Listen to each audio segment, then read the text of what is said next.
But it's telling us here. Read.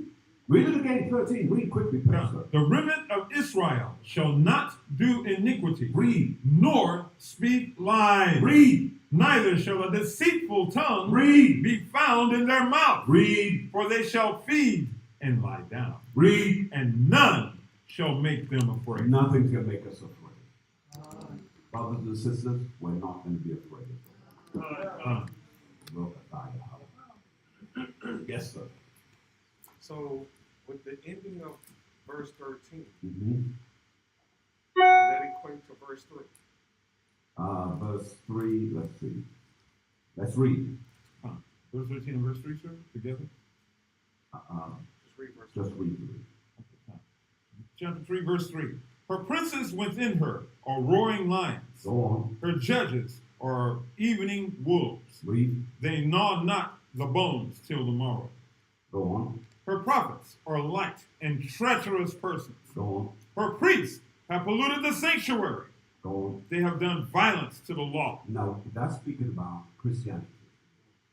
And Christianity is found heavily in what group? The 1/3 or the 2/3? 2/3. 2/3. That's found heavily in there. Because they want the things of this life. They love the things of Babylon. They love it. They want to.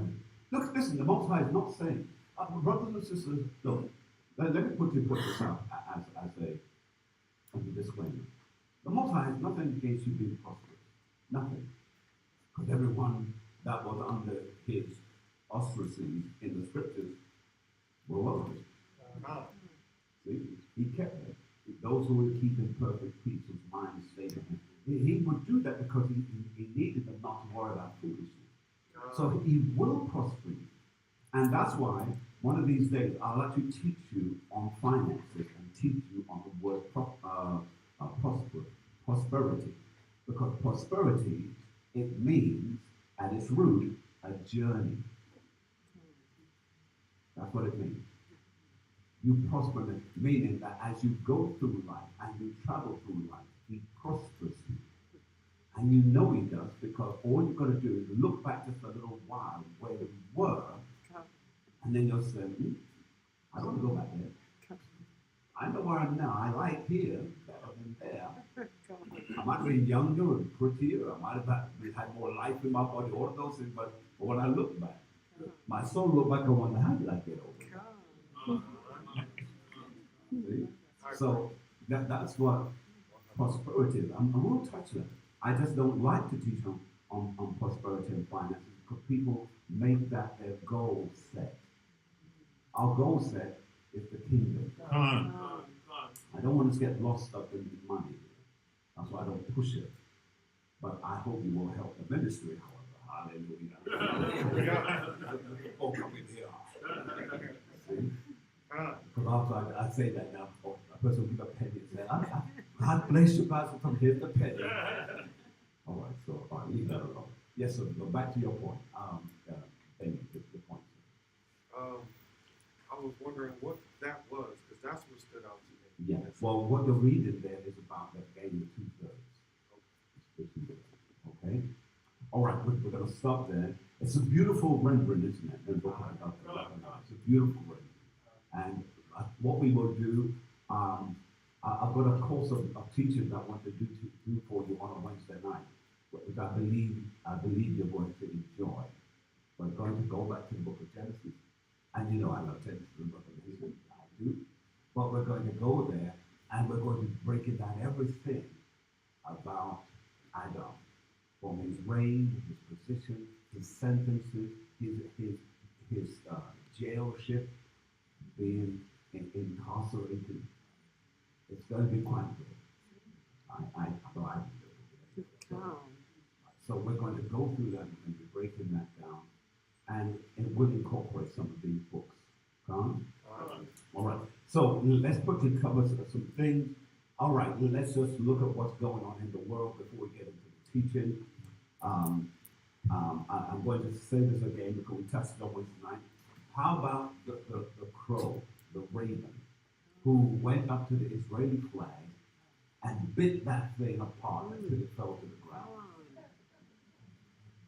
I mean, can you believe that? It wouldn't leave. They were going, shoo, shoo, get away. And they were shouting at it. It paid them no mind. It picked until the flag fell to the ground, and then it sat on the top of it like, yeah, what's it going to do? It was beautiful. I saw the video, and the video is what really stood out for me.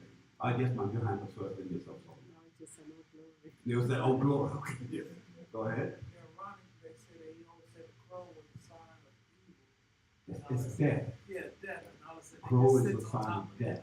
I thought that was so ironic. Correct. It just sat on top of it too. Absolutely, it's a sign of death. And it wouldn't leave until it was ready to leave.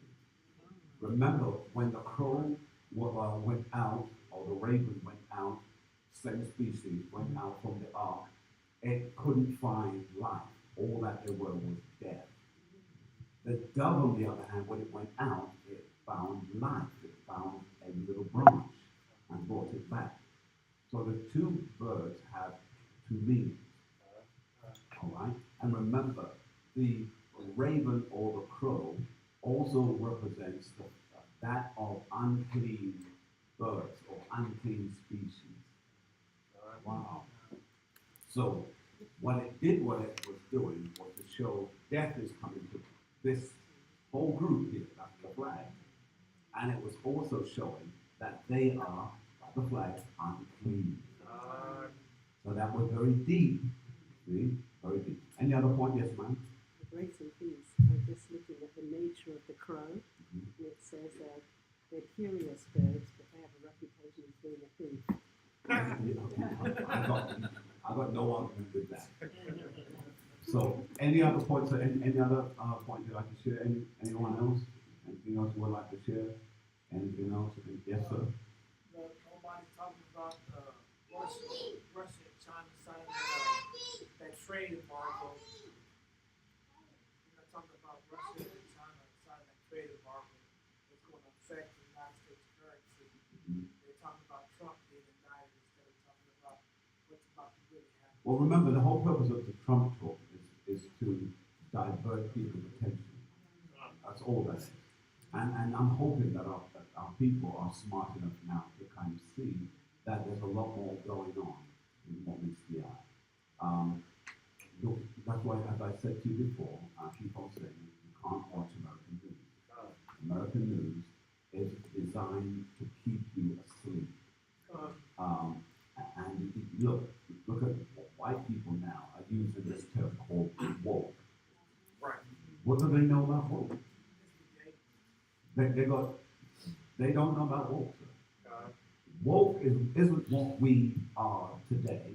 Woke is what goes on with us, going all the way back to Ezekiel being in the valley of dry bones. That's how far back our woke goes. Because he said, can these bones live? Meaning that they're asleep. Can they wake up? Can they be resurrected? Our wokeness goes all the way back. So, and hopefully we'll bring some of that out in the teaching. Any other points, anyone else? Anything else? All right. Well, we're going to get into the teaching today. I want you to make a note of the lesson that we're going to be dealing with today is called plain and simply the judgment.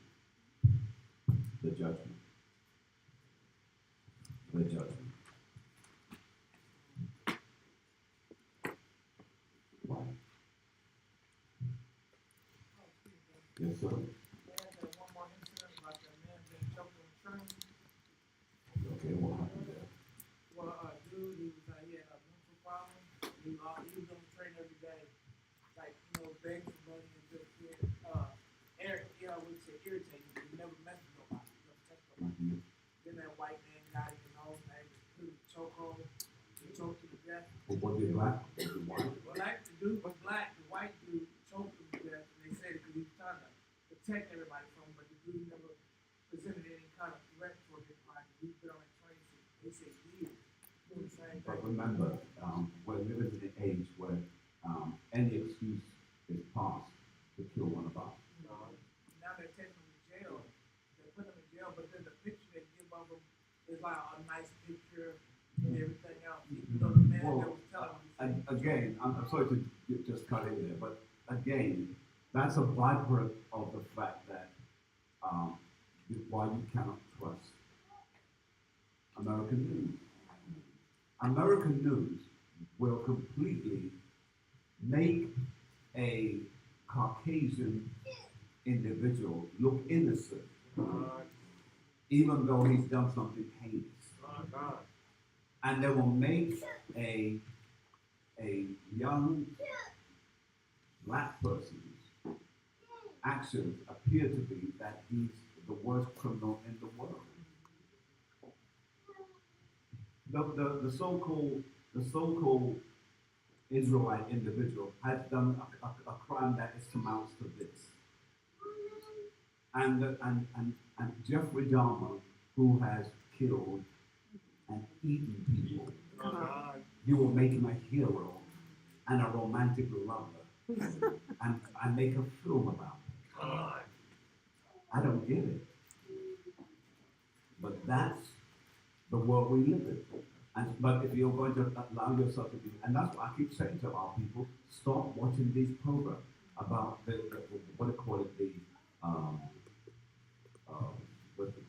Godfather, Black Godfather, or Black Mafia family, or what. I don't watch any of that stuff. I don't watch any of that stuff. And you should either.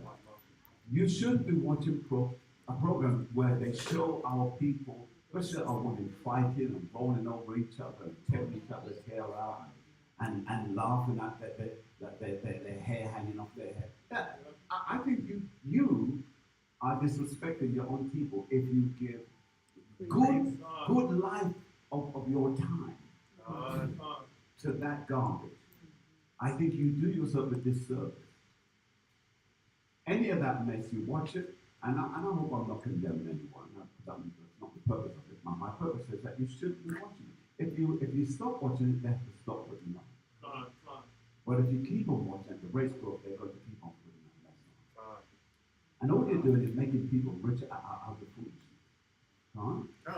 So let's not watch rubbish. Watch things that are more edifying to your spirit.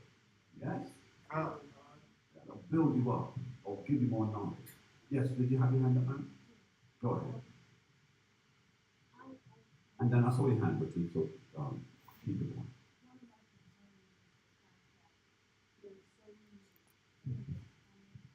So many what, man? All those places coming here to the United States. And to me, they're coming here to die. They're coming here to be judged and to die. Yes. Is that so? Yes.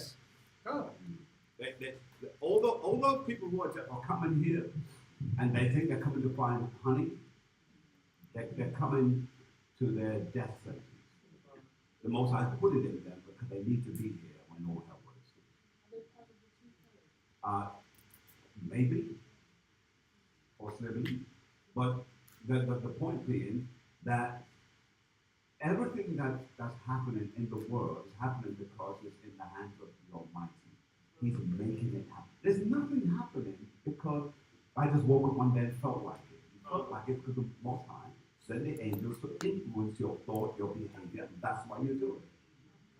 That's why, look, if you can get to a point, brothers and sisters, if you can get to a point where you wake up and you feel such depression on you, and you realize, if you're smart and you're under the anointing or the unction, you will stop and say, hold on, I don't feel right.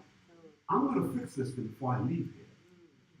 If you're smart, but what some of you take your overwhelmed, depressed feeling and you go to wherever you're going and it doesn't work, that makes you worse.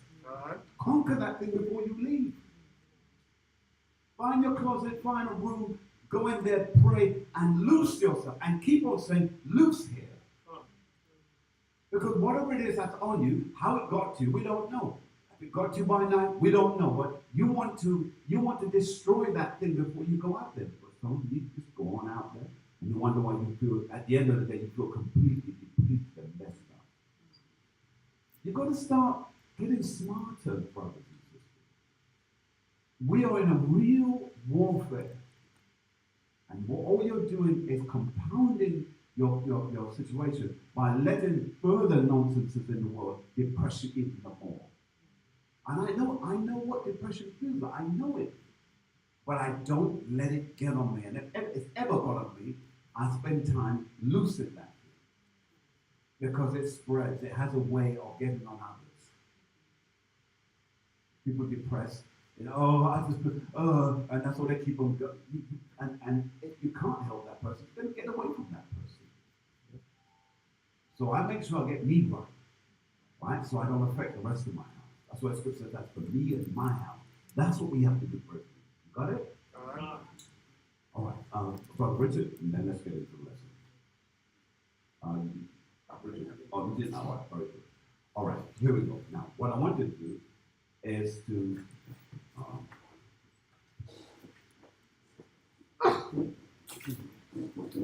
I would like you to give me a scripture about judgment. Can anybody just take a quick minute, find me a scripture about judgment? Father, hear us now, guide us now, in your son's name, Hawashah, Selah. All right, so give me a scripture, please.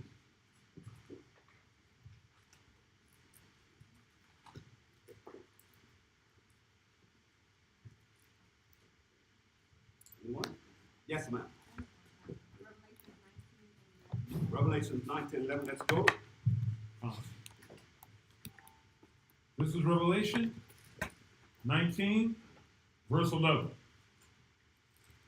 The book of Revelation, chapter 19, and we will begin reading at verse 11. All right, so go ahead. Meanwhile, those of you who have a scripture, continue to find it. If you have it, I want to read it. Read, sir. 19:11. And I saw heaven open, and behold, a white horse, and he that sat upon him Go on. was called Faithful and True. Faithful and what? And true. Go on. And in righteousness he doth judge and make war. Make what? And make war. And make war. Right. Now, that which you have chosen is speaking about World War III. World War III. Now, let me ask the question again. I'll take 2 or 3 other judgment scriptures if you have it. Those who have it. What is World War III? What is World War III? Can somebody please tell me? What is World War III? Yes, sir. It's a prophecy. It is a prophecy, but all right. But there has been. So that means that there's 2 others. There's World War I, World War II. Are you saying that those were also prophecies? Yes. Yes.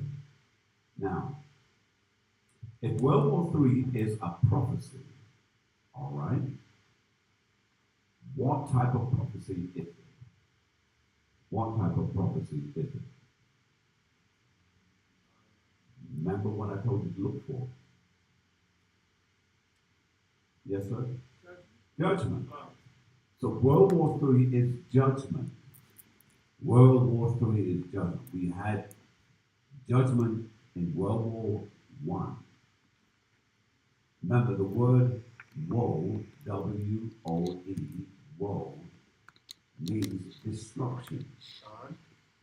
So that was the first judgment that was put on the earth. Then we had World War II,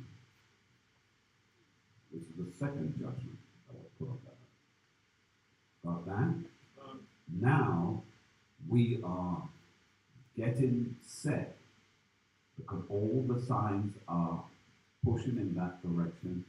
All the prophecies are getting into alignment for World War III. World War III is a judgment. All right. What book or scripture? All right. Forgive me yourself. Your Honor, you had one.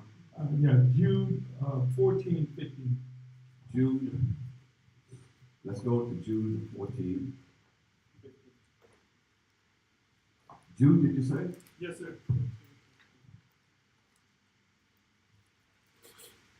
Start at 14, 15. So Jude verses 14 and 15. Jude 14 and 15.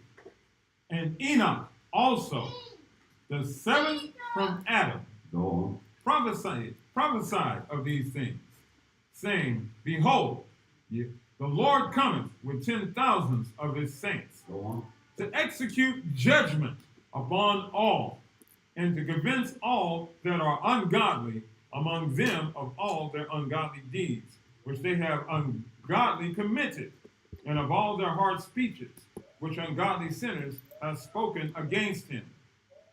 All right. So, read verse 15 again. Come, Jude 15, to execute judgment upon all, and to convince all that are ungodly among them of all their ungodly deeds. All right. So, this actually ties in with Revelation chapter 19 and 11. All right. So, yeah, that's good. All right. Dr. D, let's have you. Grace and peace. Grace and peace. St. John 9 and 39. St. John chapter 9 and 39. Let's go. St. John chapter 9 and 39. Come, St. John 9, 39. And Yahushua said, For judgment I am come into this world, that they would see, might see, and that they would see might be made blind. Read that again. Come. John 9, 39. And Yahushua said, For judgment I am come into this world, that they would see not, might see, and that they would see might be made blind. All right. Someone explain that. What does it say? What does it say? Yes, ma'am. Grace and peace. So we'll come into this world that they which see not might see us waking up. But those that see might be blind. Who blinds the eyes of those also? So if they cannot see, it's because he's blinded their eyes. All right. Okay. Anything else? Let's get some people who like to sit quietly. Let's look into someone. All right. Sister Carol, tell me, in terms of judgment, what is judgment for? In your own thought, what is judgment for?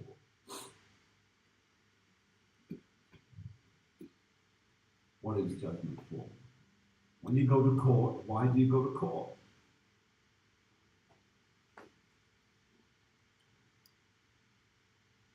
Never been to court before? Oh, I've come up with court before. So she's a good one in the family. I've been to court a lot of times. I remember the first time my wife went to court with me. She was shaking. I was moving in there like so what, you know. Well, what am I gonna do? Yeah. Absolutely, man. And that's why I love to go to court. Policeman tried to make me look like I was a criminal. I fixed him up so good. I fixed him up. Thank you, Mama. But anyway, so back to Sister Carol. All right. So, what do you go to court for? One is just said to prove yourself innocent. What's another way you go to court for? Because if you're not innocent, then what is the reason? Say again? Guilty. Because you're guilty. Come on, sis. All right, let's move to the other brothers over there. Go on the other side, please. All right, so what else is judgment good for? Let's pick on Alfonso. We haven't seen him in a long time. So what is judgment good for? Judgment, one thing it's good for is anything we do wrong, the judge can correct it. Say that again. The judge can walk. The judge can correct it, and we can just by rules. And you can walk off that last one. Follow the rules. Follow the The rules. rules of the law. You have to follow the rules. You have to follow the rules of the Lord. Yes, sir. Thank you so much. All right. So, we all have an idea what judgment is, all right? Okay. Now, give me one more. There's one more person. Yes, ma'am. Go ahead. Revelation. Yes, yep. That one is good. That doesn't need too much introduction, that one. Let's go. Revelation 15, 14, 14, 15. Come. 14.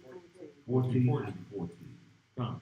Revelation 14, 14. And I looked, and behold, a white cloud, and upon the cloud one sat like unto